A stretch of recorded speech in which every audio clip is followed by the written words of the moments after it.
దేవుని నామానికి మహిమ కలుగును గాక. మన ప్రభువును రక్షకునైన యేసుక్రీస్తు యొక్క నామంలో మీకు అందరికీ హృదయపూర్వకమైన వందనాలు, శుభములు. నేటి వాక్య ధ్యాన నిమిత్తమై కీర్తనలు 65వ కీర్తన 2వ చరణమును చదువుకుందాం. 65వ కీర్తన 2వ చరణం. ప్రార్థన ఆలకించువాడా సర్వ శరీరులు నీ యొద్దకు వచ్చెదరు. దేవుని నామానికి మహిమ కలుగును గాక. ప్రార్థన ఆలకించువాడా సర్వ శరీరులు నీ యొద్దకు వచ్చెదరు. ఆయన ఎవరు అని అంటే మన ప్రభు ప్రార్థన ఆలకించేవాడు. ప్రార్థన ఆలకించేవాడు కాబట్టి ఆయన యొద్దకు సర్వ శరీరులు కూడా ఆయన యొద్దకు వస్తారు. ఎందుకనంటే ప్రార్థన ఆలకించి దేవుడు కార్యము జరిగిస్తాడని.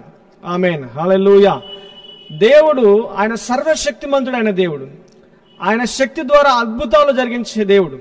మరి మన జీవితంలో లోటు కలిగి ఉంటాం, కొదువ కలిగి ఉంటాం, కొరత కలిగి ఉంటాం, అక్కర కలిగి ఉంటాం. వాటి విషయంలో మనం ప్రార్థన చేయాలి. మన జీవితంలో శ్రమలు వస్తాయి, లేఖనం సెలవిస్తా ఉంది. కాబట్టి శ్రమ వచ్చినప్పుడు ప్రార్థన చేయాలి, కష్టం వచ్చినప్పుడు ప్రార్థన చేయాలి, బాధలు వచ్చినప్పుడు ప్రార్థన చేయాలి. ప్రార్థన చేసినప్పుడు ఏం జరుగుతుంది అని అంటే దేవుడు ప్రార్థన ఆలకించి కార్యములు జరిగిస్తాడు. ప్రైజ్ ది లార్డ్, హల్లెలూయా.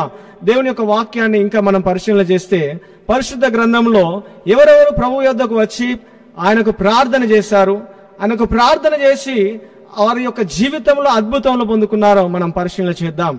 ఆదికాండం 25వ అధ్యాయం 21వ వచనాన్ని మనం పరిశీలన చేస్తే ఆదికాండం 25వ అధ్యాయం 21వ వచనాన్ని లేఖన భాగాన్ని నేను చదువుతా ఉన్నాను. ఇస్సాకు భార్య గొడ్రాలు గనుక అతడు ఆమె విషయమై యెహోవాను వేడుకొనెను. యెహోవా అతని ప్రార్థన వినెను గనుక అతని భార్య అయిన రిబ్కా గర్భవతి అయ్యెను. ఇంకా లేఖనాన్ని ఇంకా ముందు వచనాలు చదివితే ఆమె గర్భంలో శిశువులు ఒకరితో ఒకడు పెనుగులాడిరి గనుక ఆమె ఇలాగైతే నేను బ్రతుకుట ఎందుకని అనుకొని ఈ విషయమై యెహోవాను అడుగా వెళ్ళెను. ఆమేన్, హల్లెలూయా. దేవునికి స్తోత్రం కలుగును గాక. ఇస్సాకు భార్య గొడ్రాలై ఉన్నది, కొరత కలిగి ఉంది, కొదువ కలిగి ఉంది. ఇస్సాకు ఆ యొక్క 40 సంవత్సరాల వయస్సులో ఆయన వివాహం చేసుకొని ఉంటాడు. మరి అతని భార్య గొడ్రాలు కాబట్టి ఇప్పుడు ఇస్సాకు ఏం చేస్తా ఉన్నాడు అంటే, అమ్మా నువ్వు ప్రార్థన చేసుకో, దేవుడు కార్యం జరిగిస్తాడు, ఉపవాస ప్రార్థనలు పెట్టు, 21 రోజుల ప్రార్థనలు పెట్టు అని చెప్పట్లా. ఆయన ఏం చేస్తున్నాడంటే ఆమె విషయమై యెహోవాను వేడుకుంటున్నాడు. సమస్య నీది, బాధ నీది, కష్టం నీది, శ్రమ నీది, నువ్వే ప్రార్థన చేయని తన భార్యను ఆయన నిందించట్లా, ఆయన ఆర్డర్ వేయట్లా. ఆయన ఏం చేస్తున్నాడంటే తన కుటుంబం, తన భార్య కాబట్టి ఆయన బాధ్యత తీసుకొని ఆమె విషయమై దేవుణ్ణి ప్రార్థన చేస్తా ఉన్నాడు. ప్రైజ్ ది లార్డ్, హల్లెలూయా.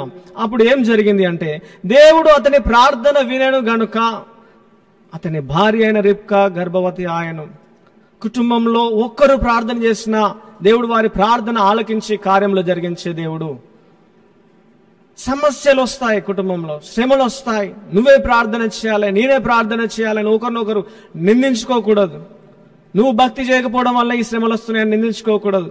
ఎవరు భక్తి కలిగి ఉంటే, ఎవరు ఆసక్తి కలిగి ఉంటే, ఎవరు నమ్మకం కలిగి ఉంటే, ఎవరు విశ్వాసం కలిగి ఉంటే వారు ప్రార్థన చేయడానికి త్వరతగతిన ముందుకు రావాలి. దేవుని నామానికి మహిమ కలుగును గాక. అప్పుడు దేవుడు అద్భుతాలు జరిగిస్తాడు. దేవుడు కార్యం చేశాడు. రిబ్కా గర్భవతి ఆయను. ఇప్పుడు మరలా కింది వచనాలు చూస్తే ఆమె గర్భంలో శిశువులు ఒకరితో ఒకడు పెనుగులాడిరి గనుక ఆమె ఇలాగైతే నేను బ్రతుకుట ఎందుకు అనుకొని ఈ విషయమై యెహోవాను అడగ వెళ్ళెను. ఒక సమస్య వచ్చింది. యజమానుడు ప్రార్థన చేశాడు, భర్త ప్రార్థన చేశాడు, కార్యం జరిగింది. దేవునికి స్తోత్రం. ఇప్పుడు ఇంకా రెస్ట్ టైంలో ఉంది. అమ్మగారు రెస్ట్ టైంలో ఉంది కాబట్టి సంతోషంగా హ్యాపీగా ఉండాలని చెప్తారు, మంచిది. కానీ మరలా ఒక సమస్య వచ్చింది. ఏంటి అని అంటే ఆమె గర్భంలో శిశువులు ఒకరితో ఒకడు పెనుగులాడుతా ఉన్నారు. పోరాటం జరుగుతా ఉంది. ఎక్కడ? భూమిపైన, దేశాల మధ్యన కాదు. ఎక్కడ అంటే గర్భంలో శిశువులు ఒకరితో ఒకడు పెనుగులాడుతా ఉన్నారు. అప్పుడు ఆమె ఏం చేస్తా ఉంది అని అంటే ఇలాగైతే నేను బ్రతుకుట ఎందుకు? వేదన భరించలేకపోతా ఉంది, బాధ భరించలేకపోతా ఉంది. ఇలాగైతే నేను బ్రతుకుట ఎందుకు అనుకుని ఆమె ఏం చేస్తా ఉంది? చావడానికి, ఎక్కడికైనా సూసైడ్ చేసుకోవడానికి వెళ్తా ఉందా? కాదు. ఆమె ఏం చేస్తా ఉందనంటే దేవుణ్ణి అడగడానికి ఆమె నిర్ణయం చేసుకుంటా ఉంది. ప్రైజ్ ది లార్డ్, హల్లెలూయా. ఎందుకు చెప్తా ఉన్నానంటే మొదట చూస్తే ఇస్సాకు ప్రార్థన చేశాడు. ఇస్సాకు ప్రార్థన ద్వారా కార్యం జరిగినప్పుడు ఇప్పుడు రిబ్కా ధైర్యం తెచ్చుకుంది. సమస్య వచ్చినప్పుడు అయ్యగారు మీరు ప్రార్థన చేస్తే దేవుడు ప్రార్థన అంటాడు, మీరు ఫాస్టింగ్ ఉండండి, మీరు ప్రార్థన చేయండి, నేను మాత్రం హాయిగా రెస్ట్ లో ఉంటది కదా అని చెప్పేసి ఆ రకంగా చెప్పట్లా. మీరు ప్రార్థన చేస్తే ఒకప్పుడు దేవుడు విన్నాడు, అదే దేవుడు నేను ప్రార్థన చేసినా వింటాడు. అటువంటి నమ్మకం, విశ్వాసము కలిగి ఇప్పుడు రిబ్కా ఏం చేస్తుందనంటే, నేను చచ్చేంత శ్రమ వస్తా ఉంది, నేను చచ్చేంత కష్టం వస్తా ఉంది, కాబట్టి నేను బ్రతుకుట ఎందుకని అనుకుంటా ఉంది. దేవుని అడుగుతా, ఈ విషయం దేవునితో మాట్లాడతా, ప్రార్థన చేస్తా. అప్పుడు దేవుడు ఆమెతో మాట్లాడి ఉన్నాడు. దేవుడు జవాబు అనుగ్రహించున్నాడు. ఏమని చెప్తాడు ప్రభు, 2 జనములు నీ గర్భంలో కలవు, 2 జనపదములు నీ కడుపులో ప్రత్యేకంగా వచ్చును. ఒక జనపదము కంటే ఒక జనపదము బలిష్టమై ఉన్నను, పెద్దవాడు చిన్నవానికి దాసుడగును అనెను. ఆమేన్, హల్లెలూయా. దాసుడగును అని అంటా దేవుడు చెప్తున్న మాట. పెద్దవాడు చిన్నవానికి దాసుడు అవుతాడు. ఒక మర్మం బయలుపరచబడతా ఉంది, భవిష్యత్తు బయలుపరచబడతా ఉంది. ఏంటి భవిష్యత్తు, ఏంటి మర్మం అని అంటే, పెద్దవాడు చిన్నవానికి దాసుడు అవుతాడు. ఆత్మ సంబంధంగా చూసుకుంటే మన శరీరమే మొదట పుట్టింది, వీడు పెద్దవాడు శరీరం.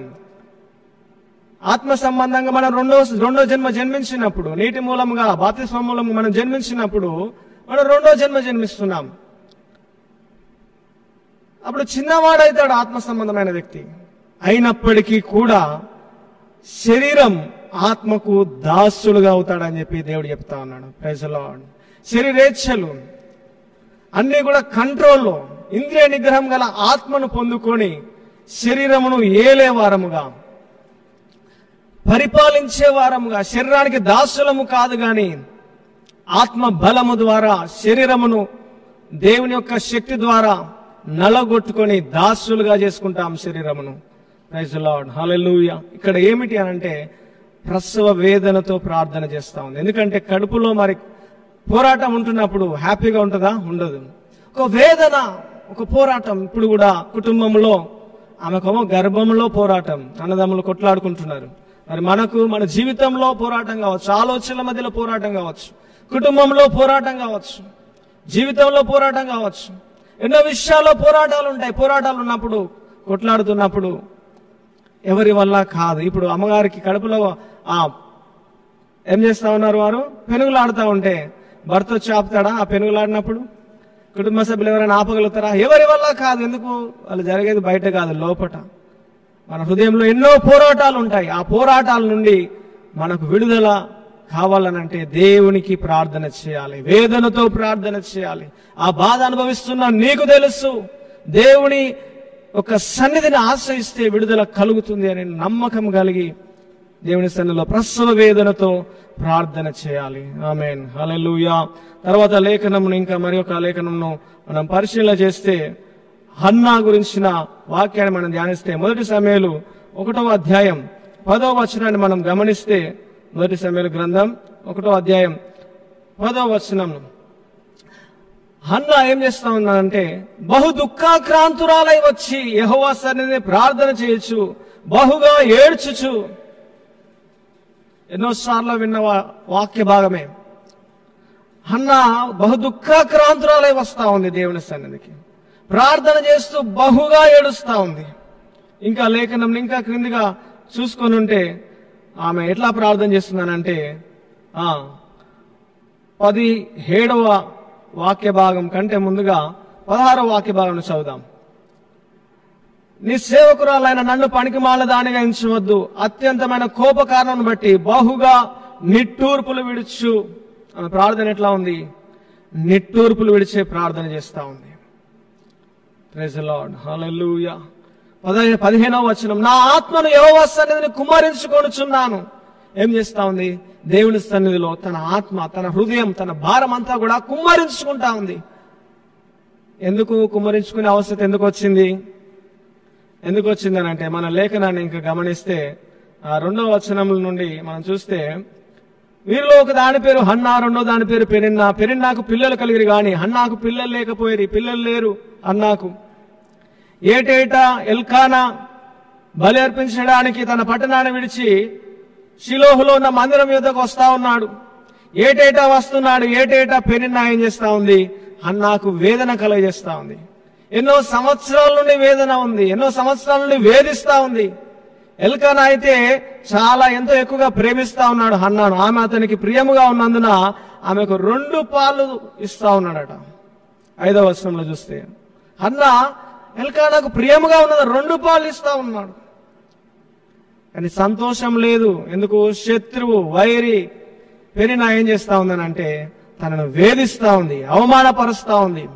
గుడ్రాలు అని ఎన్నో మాటలతో ప్రతి ఏటేటా దేవుని మందిరానికి వస్తున్న ప్రతి ఏట కూడా సంతోషం లేదు, దుఃఖమే, కష్టాలు, శ్రమలతోటే జీవితం వెళ్ళబుచ్చుతా ఉంది. కానీ ఒక సంవత్సరం వచ్చింది, ఆ సంవత్సరం ఇంకా భరించలేకపోయింది. ఆ సంవత్సరం భరించలేక 7వ వచనం చూస్తే ఎల్కానా ఆమెకు ఏటేటా ఆ రీతిగా చేయుచుండగా, ఏటేటా హన్నా యెహోవా మందిరానికి పోనప్పుడెల్లా అది ఆమె కోపం పుట్టించను కనుక ఆమె భోజనము చేయక ఏడ్చుచూ వచ్చెను. 9వ వచనం వారు షిలోహులో అన్నపాలు పుచ్చుకున్న తర్వాత హన్నా లేచి యాజకుడైన ఏలీ మందిర స్తంభం దగ్గర ఉన్న ఆసనం మీద కూర్చుని ఉండగా బహు దుఃఖాక్రాంతురాలై వచ్చి యెహోవా సన్నిధిని ప్రార్థన చేయొచ్చు బహుగా ఏడుస్తా ఉంది. ఇక భరించలేదిగా, ఇక నిందలు, అవమానాలు ఇక సహించలేదిగా. ఎన్నో సంవత్సరాల నుండి వచ్చిన నిందలు ఇంతకాలం సహించాది, కానీ ఇప్పుడు ఇక టార్చర్ ఎక్కువైపోయేది. కొన్నిసార్లు దేవుని సన్నిధిలో ప్రార్థన చేయాలని అంటే మనసు రాదు, టార్చర్ ఎక్కువ కావాలి. ఎక్కువ అయినప్పుడే దేవుని సన్నిధిలో ప్రార్థన చేయడానికి ఇంకా భరించలేక ఇంకా వస్తాం. ఇంకా అక్కడ హన్నా చేస్తున్న ప్రార్థన ఏమిటంటే తన హృదయం భారముతో, కన్నీటితో, వేదనతో నిండిపోయింది కనుక ఇక నేను మోయలేను, నా ఆత్మను దేవుని సన్నిధిలో కుమ్మరించుకుంటా. ఆమేన్, హల్లెలూయా. దేవుని సన్నిధిలో కుమ్మరించుకునే ప్రార్థన చేస్తా ఉంది హన్నా. దేవుని సన్నిధిలో కుమ్మరించుకునే ప్రార్థన. మొదటగా చూస్తే రిబ్కా ప్రసవ వేదనతో ప్రార్థన చేసినప్పుడు దేవుడు ఆమెకు సమాధానం అనుగ్రహించాడు, భవిష్యత్తును తెలియపరిచాడు, మర్మమును బయలుపరిచాడు, ఆ పోరాటాన్ని అణిచివేశాడు. రెండవదిగా చూస్తే దేవుని సన్నిధిలో కుమ్మరించుకునే ప్రార్థన చేసి నిట్టూర్పులు విడిచే ప్రార్థన, మనోవేదనతో ప్రార్థన. హన్నా ఆ విధంగా దేవుని సన్నిధిలో ప్రార్థన చేసినప్పుడు దేవుడు గొప్ప ప్రవక్తను హన్నా గర్భంలో జన్మింపజేశాడు. ప్రైజ్ ది లార్డ్, హల్లెలూయా. మనం ప్రార్థన చేయాలి. ఏ విధంగా ప్రార్థన అంటే ఆషామాషి ప్రార్థనలు కాదు, ప్రసవ వేదనతో ప్రార్థన, ఆత్మను కుమ్మరించుకునే ప్రార్థన, బహుగా ఏడుస్తూ నిట్టూర్పులు విడిచే ప్రార్థనలు చేయాలి. అప్పుడు మాత్రమే దేవుని కార్యాలు మనం పొందుకోగలుగుతాం. ఇంకా మిగిలిన లేఖనాలను కూడా మనం పరిశీలన చేస్తే 2వ రాజులు 20వ అధ్యాయం 2వ వచనాన్ని మనం పరిశీలన చేస్తే లేఖనమును హిజ్కియా గురించి రాయబడిన మాటలు. హిజ్కియాకు మరణకరమైన రోగం వస్తుంది. దేవుడు తన ప్రవక్తను పంపించి నువ్వు బ్రతకవిగా, మరణమవుతున్నావు, నీ ఇల్లు చక్కబెట్టుకో అని చెప్పేస్తాడు. అప్పుడు హిజ్కియా ఇంకా లోకంలో తను చేయాల్సిన ప్రయత్నాలు అన్నీ చేసి ఆ తర్వాత ప్రార్థన చేయాల. వెంటనే ఆయన ఏం చేస్తా ఉన్నాడనంటే ఆయన చేసేటువంటి కార్యం తన ముఖము గోడ తట్టు త్రిప్పుకున్నాడు. వెంటనే ఇంకా ఎటు వెళ్ళరా తన మనస్సు గోడ తట్టు త్రిప్పుకొని పశ్చాత్తాపపడతా ఉన్నాడు. ప్రైజ్ ది లార్డ్, హల్లెలూయా. పశ్చాత్తాపం కావాలి. పశ్చాత్తాపపడతా ఆయన ఏమంటున్నాడంటే దేవా, యథార్థ హృదయుడై సత్యంతో నీ సన్నిధిని నేను ఎట్లో నడుచుకుంటునో, నీ దృష్టికి అనుకూలంగా సమస్తం ఎట్లో నేను జరిగించుతున్న కృపతో జ్ఞాపకం చేసుకో అని కన్నీళ్లు విడుస్తూ ప్రార్థిస్తా ఉన్నాడు. మూడవదిగా ఎటువంటి ప్రార్థన అంటే కన్నీటితో ప్రార్థన. హిజ్కియా ఎవరు? నీలాగా నాలాగా సాధారణ పౌరుడా, సాధారణ మనుషుడా? కాదు. ఆయన ఎవరు అంటే ఒక రాజు, రాజ్యాన్ని పరిపాలించే రాజు. రాజు తలుచుకుంటే ఏదైనా కానీ చేయగలడు కదా, ఏదైనా కానీ పొందుకోగలడు, శక్తిమంతుడు, అన్ని సదుపాయాలు అందుబాటులో ఉంటాయి. కానీ చెప్పిన వ్యక్తి ఎవరనంటే, హెచ్చరించిన వ్యక్తి ఎవరనంటే దేవుని ప్రవక్త. కాబట్టి దేవుని యొక్క వాక్కును, హెచ్చరికను నమ్మి ఆయన ఏం చేస్తానంటే పశ్చాత్తాపపడతా ఉన్నాడు. నీలా నాలా సాధారణ వ్యక్తి కాదు ఆయన. పశ్చాత్తాపడు ఏడుస్తా ఉన్నాడు, కన్నీరు విడుస్తా ఉన్నాడు. రాజు సైతము కన్నీరు విడుస్తా ఉన్నాడు దేవుని సన్నిధిలో. ఎందుకు? మరణం, బ్రతకడిక మరణం విధించబడింది.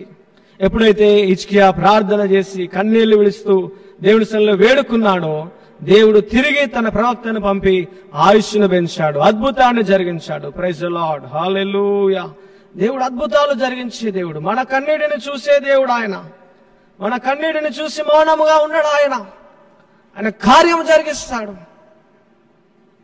తరువాత ఇంకా లేఖనమును గమనిస్తే 2వ రాజులు 22:19 వచనాన్ని మనం చూస్తే, ఇక్కడ లేఖన భాగాన్ని చదువుతా ఉన్నాను. ఇశ్రాయేలు దేవుడైన యెహోవా సెలవిచ్చినదేమనగా, ఈ స్థలము పాడగుననియు దాని కాపురస్తులు దూషణాస్పదులగుననియు నేను చెప్పిన మాటల్ని ఆలకించి మెత్తని మనస్సు కలిగి యెహోవా సన్నిధిని దీనత్వము ధరించి నీ బట్టలు చింపుకొని నా సన్నిధిని కన్నీళ్లు రాల్చితివి గనుక నీవు చేయు మనవిని నేను అంగీకరించున్నాను. ఈయనెవరు? ఈయన కూడా రాజే. ఏం పేరు? యోషియా. ఏం జరిగింది? దేవుడు తన గ్రంథంలో రాసి పెట్టిన మాటలు ఆయన చదివి కీడు రాబోతుందని గ్రహించి దేవుని సన్నిధిలో ఏం చేశాడనంటే మెత్తని మనస్సు కలిగి యెహోవా సన్నిధిని దీనత్వము ధరించాడు. బట్టలు చింపుకొని దేవుని సన్నిధిలో కన్నీళ్లు రాల్చాడు. కాబట్టి దేవుడు ఆయన ప్రార్థన అంగీకరించాడు. ఆమేన్, హల్లెలూయా. మెత్తటి మనస్సు, దీనత్వం ఎవరు? సాధారణ వ్యక్తులు కాదు, రాజులు సైతం శ్రమ వచ్చినప్పుడు, కష్టం వచ్చినప్పుడు, కీడు వచ్చినప్పుడు తమ బట్టలు చింపుకొని దేవుని సన్నిధిలో దీనత్వము ధరించి మెత్తని మనస్సు కలిగి దేవుని సన్నిధిలో కన్నీళ్లు రాల్చారు, కన్నీళ్లు విడిచారు. ప్రార్థన చేస్తే 2 నిమిషాల్లో 20 వార్తలు, 5 నిమిషాల్లో 20 వార్తలు అన్నట్టుగా అక్షరాలతోటి చెప్పే విధంగా, వార్తలు చదివిన విధంగా ప్రార్థన చేయకూడదు. కన్నీళ్లు రాల్చబడాలి, కన్నీళ్లు విడవబడాలి. మనం ఇంతకుముందు చూసాం, హన్నా చూసిన విషయంలో, హన్నా చేసిన ప్రార్థన విషయంలో, హన్నా మౌనంగా ప్రార్థన చేస్తున్నప్పుడు కూడా తన కన్నుల నుండి కన్నీళ్లు రాలుతా ఉంటాయి, కన్నీరు విడుస్తూ ఉంటుంది. తను అంతా బయటకు చేయలే, ప్రార్థన మనసులోనే చెప్పుకుంటుంది, కానీ కన్నీళ్లు మాట్లాడుతూ ఉన్నాయి దేవుని సన్నిధిలో. కన్నీళ్లు దేవుని సన్నిధిలో దేవునికి విజ్ఞాపన చేస్తాయి. మాటలు మాత్రం కాదు, కన్నీళ్లు రాల్చబడాలి. ప్రైజ్ ది లార్డ్, హల్లెలూయా. హిజ్కియా, యోషియా దీనత్వము ధరించి, రాజులైనప్పటికీ కూడా దీనత్వము ధరించి వారు దేవుని సన్నిధిలో కన్నీళ్లు విడిచి ప్రార్థన చేస్తారు. మొదటిగా చూస్తే ప్రసవేదనతో ప్రార్థన రిబ్కా. రెండవదిగా చూస్తే హన్నా ఏ విధమైన ప్రార్థన? ఆత్మను కుమ్మరించుకునే ప్రార్థన దేవుని సన్నిధిలో. మూడవదిగా చూస్తే హిజ్కియా, యోషియా తగ్గింపు కలిగి కన్నీళ్లు విడిచిన ప్రార్థన, దీనత్వము కలిగి కన్నీరు విడిచే ప్రార్థన. Praise the Lord. దేవుని కార్యాలు పొందాలనంటే మన భక్తిలో శ్రేష్టత కలిగి ఉండాలి.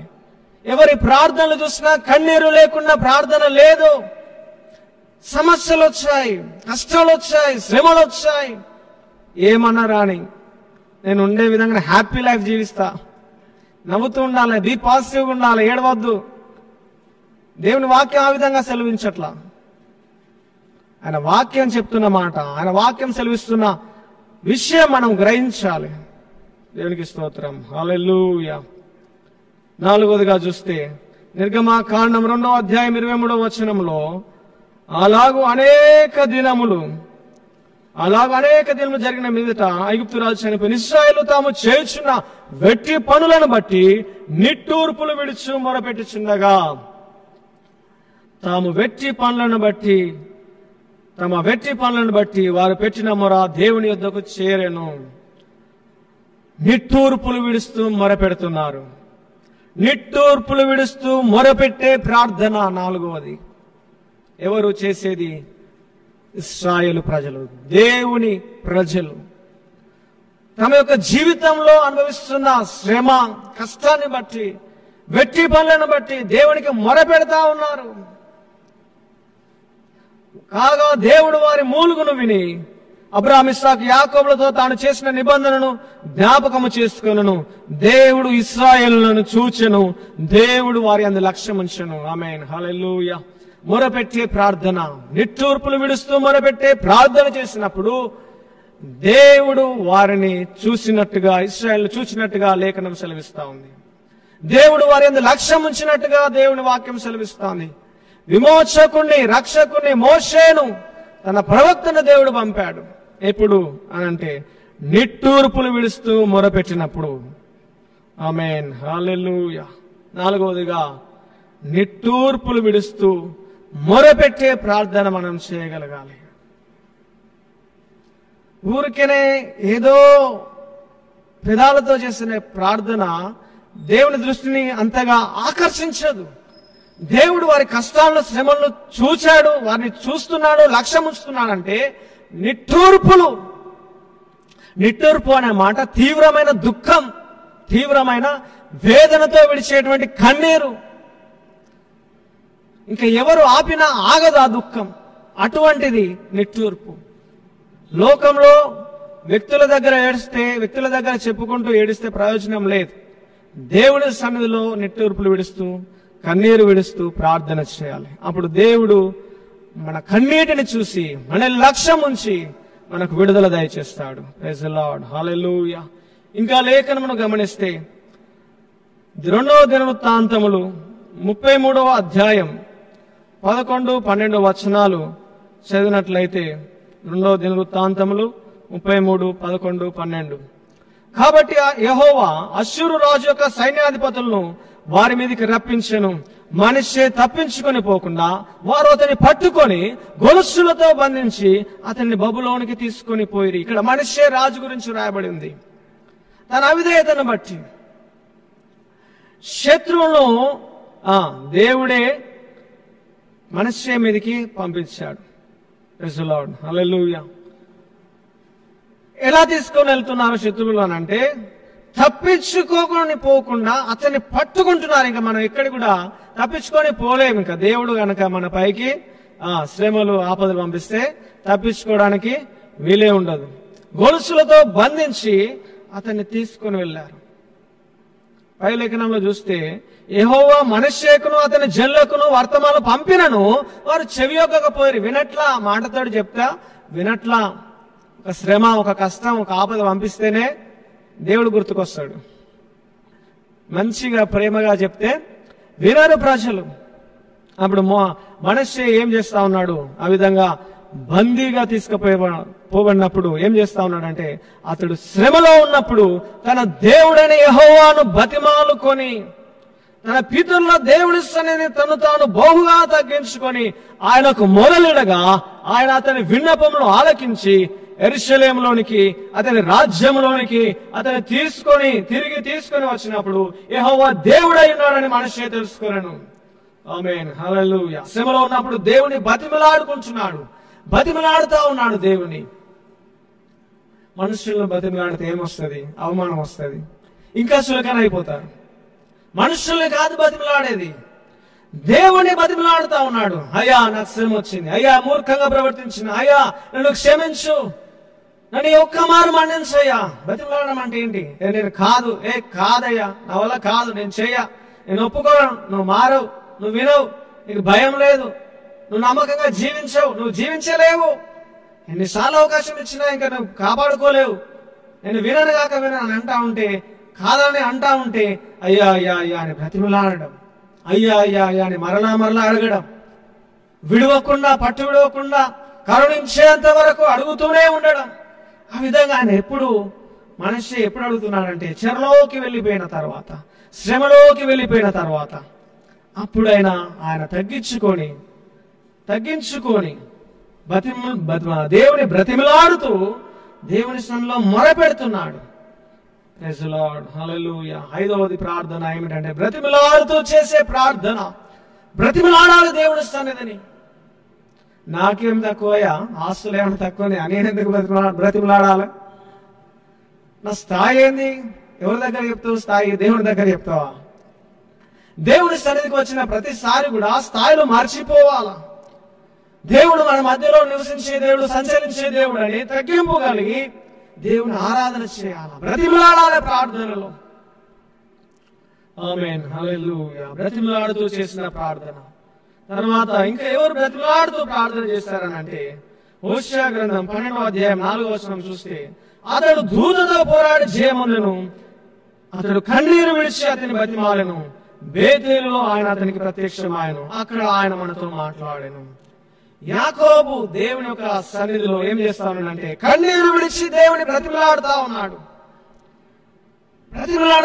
దేవా, నా జీవితం తెల్లవారితే ఏమవుతుంది?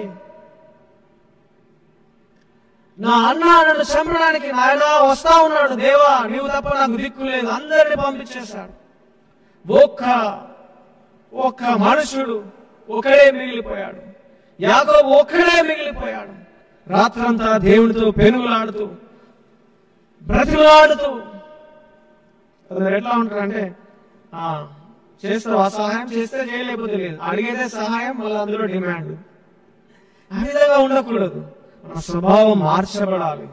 తగ్గింపు కలిగి, దీనత్వము కలిగి దేవుని యొద్దకు వచ్చినప్పుడు ఇంకా ఎక్కువగా బ్రతిమలాడుతూ చేయాలి ప్రార్థన. కన్నీరు విడుస్తూ బ్రతిమలాడాలి. నేర్చుకోవాలి మనం ఈ అనుభవాలు. ఏంటంటే హ్యాపీ లైఫ్, అదే చెప్తున్నాను కదా, హ్యాపీ లైఫ్ కి అలవాటు అయిపోయి నవ్వుతూ ఉండాలి, నమ్మకం కలిగి ఉండాలి, మంచిదే. కానీ శ్రమ వచ్చినప్పుడు దేవుని వాక్యం ఏమంటాం? శ్రమ వచ్చినప్పుడు ఎవరికైనా శ్రమ సంభవించినా అతడు ప్రార్థన చేయవాలి. ప్రార్థన చేయాలి. శ్రమలు వచ్చినప్పుడు కన్నీరు విడవాలి శ్రమలో, దేవుని సన్నిధిలో. ఐదవదిగా చూస్తే బ్రతిమలాడుతూ చేసేటువంటి ప్రార్థన ఎవరెవరు చేశారంటే మనష్షే చేశాడు, బ్రతిమలాడుతూ చేసే ప్రార్థన. యాకోబు చేశాడు, బ్రతిమలాడుతూ కన్నీరు విడుస్తూ.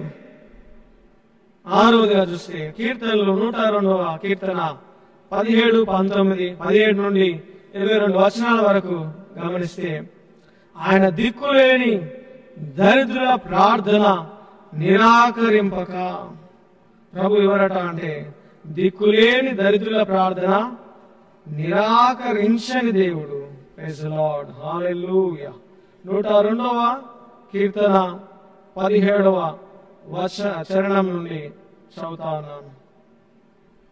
ఆయన దిక్కులేని దరిద్రుల ప్రార్థన నిరాకరింపక వారి ప్రార్థన వైపు తిరిగి ఉన్నాడు.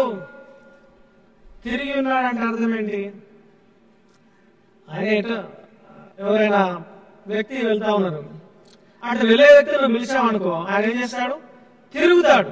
నన్ను ఎవరు పిలుస్తున్నారని తిరుగుతాడు. వాస్తవానికి ఆయన చేసేటువంటి పని ఏంటంటే ఆయన ఇంకో స్థలానికి వెళుతా ఉన్నాడు. ఇక్కడ కూడా దేవుడు తిరిగి ఉన్నాడు అంటుంది లేఖనం. ఎందుకు?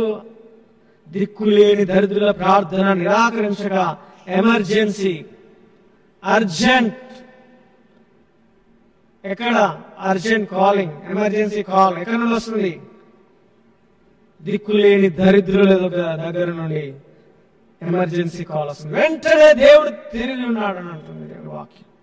ఆయన తిరుగుతాడట, ఇంకా వేరే పనులు ఏమి ఉండదు. దిక్కులేని దరిద్రుల దగ్గరికే మొదట వెళ్ళాలి.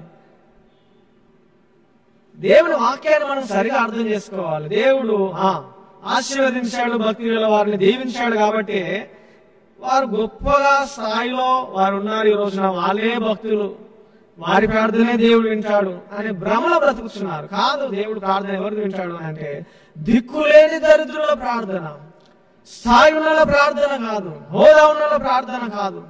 దిక్కులేని దరిద్రుల ప్రార్థన ఆయన నిరాకరించడు. వారి ప్రార్థన వైపు తిరుగుతాడు ఆయన. ఇంకా కింది వచనంలో చూస్తే 19వ వచనం చరణం, మనుషులు సియోనులో యెహోవా నామఘనతను, యెరూషలేములో ఆయన స్తోత్రమును ప్రకటించినట్లు, చెరసాలలో ఉన్న వారి మూలుగులు వినుటకును, చావులకు విధింపబడిన వారిని విడిపించుటకును ఆయన తన ఉన్నతమైన పరిశుద్ధాలయం నుండి వంగి చూసిననియు, ఆకాశం నుండి భూమిని దృష్టించిననియు, వచ్చుతరము తెలుసుకున్నట్లుగా ఇది వ్రాయబడవలను, సృజింపబడవు జనము యెహోవాను స్తుతించును. ఆమేన్, హల్లెలూయా. ఏంటి అని అంటే యెహోవాను స్తుతించుటకు, యెహోవా నామఘనతను, మనుషులు సియోనులో యెహోవా నామఘనత, యెహోవా నామాన్ని, యేసయ్య నామాన్ని ఘనపరచాలి. సియోనులో యెరూషలేములో ఆయన చేసిన కార్యాలను, స్తోత్రమును ప్రకటించాలన్నా ఘనపరచాలన్నా విషయం ఏం జరగాలనంటే చెరసాలలో ఉన్న వారి మూలుగులు దేవుడు విని చావునకు విధింపబడిన వారిని విడిపించాలి, కార్యము జరగాలి. శ్రమలో ఉన్నవారు విడిపించబడాలి, చెరసాల్లో ఉన్నవారు విడిపించబడాలి, ఇబ్బందుల్లో ఉన్నవారు విడిపించబడాలి. విడిపించబడినప్పుడు కలిగే అనుభవం ఏంటంటే దేవుని స్తుతించే అనుభవం కలుగుతుంది. ప్రైజ్ ది లార్డ్, హల్లెలూయా. దేవుని ఘనపరిచే అనుభవం ఎక్కడ? సియోనులో, దేవుని మందిరంలో, మన జీవితంలో, మన కుటుంబంలో యెహోవా నామాన్ని ఘనపరుస్తాం. నేను విడుదల పొందుకున్నా, నేను విడిపించబడ్డా, దేవుడు నన్ను విడిపించాడని ఆయన స్తుతించకుండా ఉండలేం. ఇంకా లేఖనం అంటా ఉంది, చావునకు విధింపబడిన వారిని విడిపిస్తున్నాడు. విడిపించడానికి ఆయన ఏం చేస్తున్నాడు? తన ఉన్నతమైన పరిశుద్ధాలయము నుండి వంగి చూచననియు, ఆకాశం మీద భూమిని దృష్టించననియు. వంగి చూచన అంటే ఏదైనా వస్తువు కనబడకపోతే ఏం చేస్తాం? వంగి చూస్తాం. ఎందుకు? ఏదో నాకు తెలియాలి, అది కనబడట్లేదు సరిగా, ఆసక్తితో చూస్తాం. ఆ విధంగానే దేవుడు ఆసక్తితో ఎవరి వైపు ఆయన చూస్తా ఉన్నాడు అంటే చెరసాల్లో ఉన్న వారి మూలుగుల వైపు ఆయన చూస్తా ఉన్నాడు. చావునకు విధింపబడిన వారి వైపు ఆయన చూస్తా ఉన్నాడు. ఎందుకు? విడిపించడానికి. దేవునికి స్తోత్రం కలుగును గాక, హల్లెలూయా. విడిపించడానికి ఆయన చూస్తా ఉన్నాడు. ఆ విధంగా దేవుని యొక్క కార్యాలు జీవితంలో జరిగినప్పుడు మాత్రమే మనము స్తుతించగలుగుతాం. సియోనులో యెహోవా నామాన్ని ఘనపరచగలుగుతాం. యెరూషలేములో, దేవుని పట్టణంలో, దేవుని ప్రజల మధ్యలో దేవుని కార్యాలు, ఆయన చేసిన అద్భుతాలు, మన జీవితంలో జరిగించిన అద్భుతాలు మనం వివరించగలుగుతాం, ప్రకటించగలుగుతాం. ఆమేన్, హల్లెలూయా. ఈ ప్రార్థన ఏ ప్రార్థన అంటే దేవుని పైన ఆధారపడి చేసే ప్రార్థన. దిక్కులేని దరిద్రులు ఎవరిపైన ఆధారపడతారు? మనుషుల పైన ఆధారపడరు. వారు ఎవరిపైన ఆధారపడతారు అనగా దేవుని పైన ఆధారపడతారు. దేవుని పైన ఆధారపడుతూ చేసేటువంటి ప్రార్థన. ఇంకా లేఖనం చూస్తే 2వ దినవృత్తాంతం 20వ అధ్యాయం 12వ వచనం, 2వ దినవృత్తాంతములు 20వ అధ్యాయం 12వ వచనం, అక్కడ మనం చూస్తే, మా దేవా, నీవు వారికి తీర్పు తీర్చేవా, మా మీదికి వచ్చు ఈ గొప్ప సైన్యముతో యుద్ధము చేయుటకు మాకు శక్తి చాలదు. ఎవరైనా రాజు, ఏం పేరు? యెహోషాపాతు. ఆయన రాజు అయినాడు. చుట్టూ ఉన్న శత్రువులు అందరూ కూడా తన మీదకి వచ్చారు. ఎవరు? మోయాబీలు, అమ్మోనీలు, మోయోనీలు యెహోషాపాతు మీదకి ఒకేసారి వస్తా ఉన్నారు. సమస్యలన్నీ అనుకుని ఒకేసారి వస్తాయి కదా. అలాంటి అనుభవాలు కూడా వస్తాయి. అలాంటి సమయంలో యెహోషాపాతు నాగర కూడా సైన్యం ఉంది, మా సైన్యం ఒక్కొక్కరు 100 మందికి సమానం. ఆయన ధైర్యం తెచ్చుకున్నాడు కాదు, కానీ ఆయన ఏం చేస్తా ఉన్నాడంటే దేవుని సన్నిధిలో ప్రార్థన చేస్తా ఉన్నాడు. ఏమని? దిక్కు లేదు దేవా, నీవే మాకు దిక్కు, ఏమి చేయుటకు మాకు తోచదు. ఈ సమస్యలు, ఈ ఇబ్బందులు ఏమి చేసి తొలగిపోతాయో మాకు అర్థం కావట్లేదు దేవా.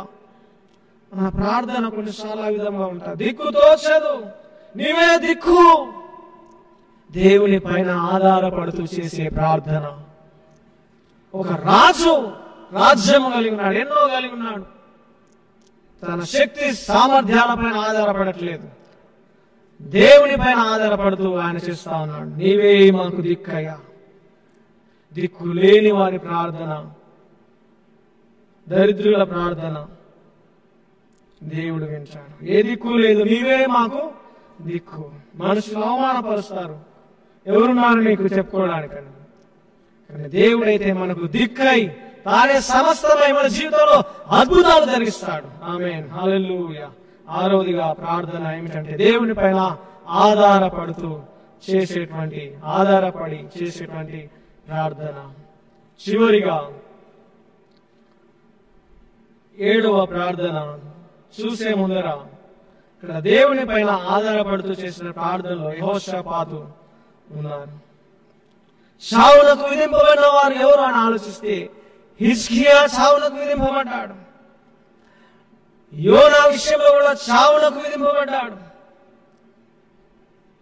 దేవుడు చావునకు విధింపబడిన వారిని విడిపించాడు. ఆమేన్, హల్లెలూయా. చెరసాల్లో ఉన్న వారు ఎవరంటే మనష్షే రాజు, ఇశ్రాయేలు ప్రజలు చెరసాల్లో ఉన్నారు, చెరలో ఉన్నారు. ఇశ్రాయేలు ప్రజలు చెరలో ఉన్నారు, మనష్షే రాజు చెరసాల్లో ఉన్నాడు. దేవుడు వారిని విడిపించాడు. ఆమేన్. లేఖనం వారి జీవితంలో దేవుడు నెరవేర్చాడు. ఆమేన్, హల్లెలూయా.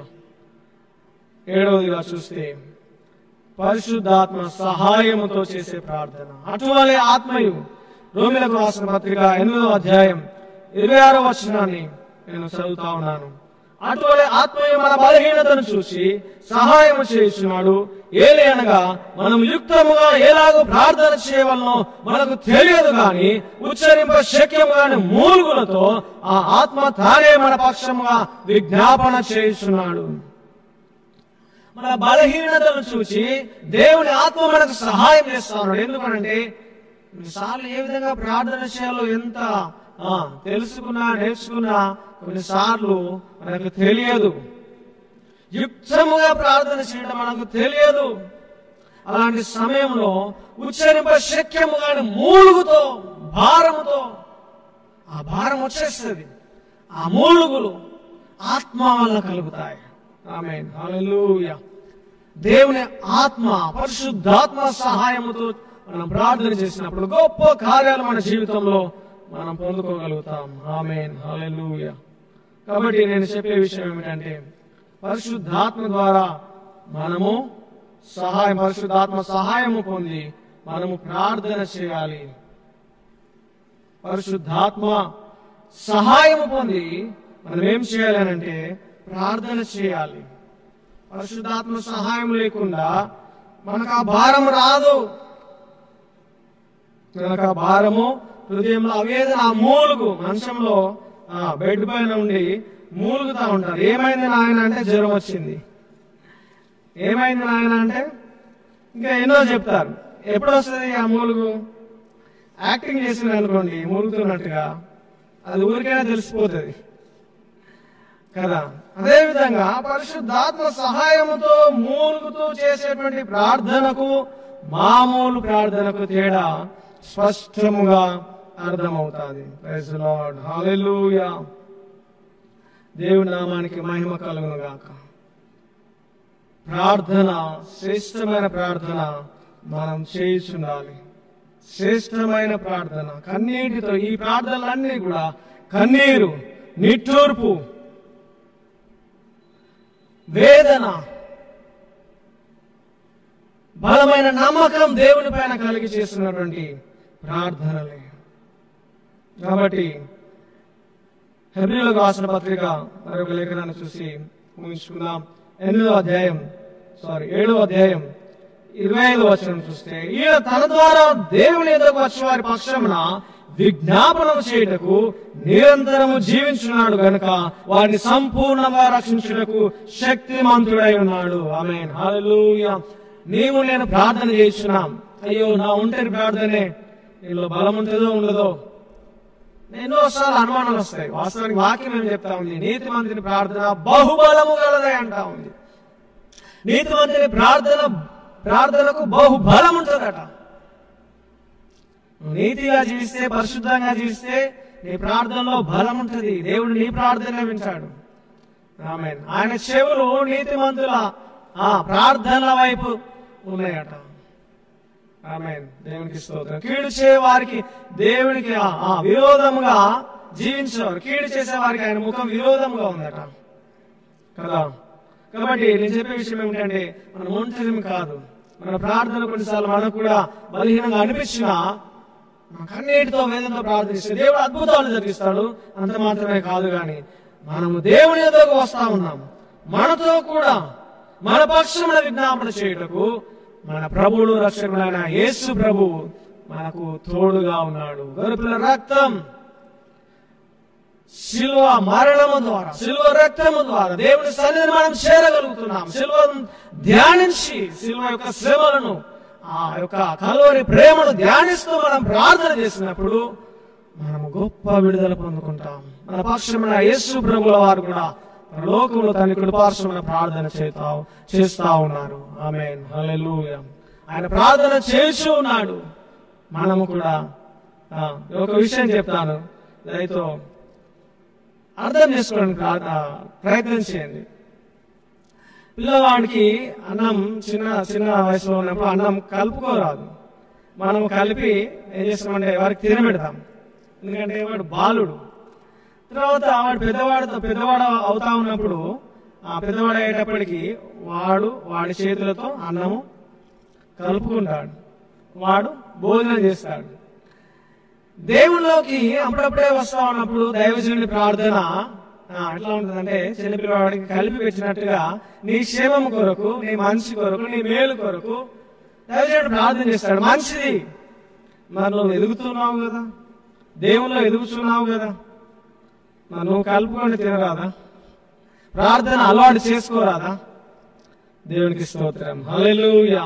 కాబట్టి కన్నీటితో ఏ విధంగా ప్రార్థన చేయాలి, వేదనతో ఏ విధంగా ప్రార్థన చేయాలి, ఇన్ని ప్రార్థనలు మనం విని ఉన్నాం. రిబ్కా ఏ విధంగా ప్రార్థన చేసింది, హన్నా ఏ విధంగా ప్రార్థన చేసింది. ప్రసవ వేదనతో రిబ్కా ప్రార్థన చేసింది. హన్నా ఆత్మను కుమ్మరించుకునే ప్రార్థన చేసింది.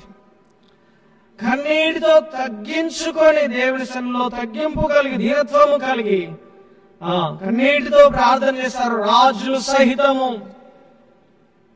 కన్నీరు మనుషుల కళ్ళ నుండి చూడడం అరుదైపోతా ఉంది. ఏమిటంటే దేవుడు తెలుస్తున్నాడు, ఏది కొదవలేదు. ప్రజల నిమిత్తం సమూయేలు ప్రార్థన చేశాడు.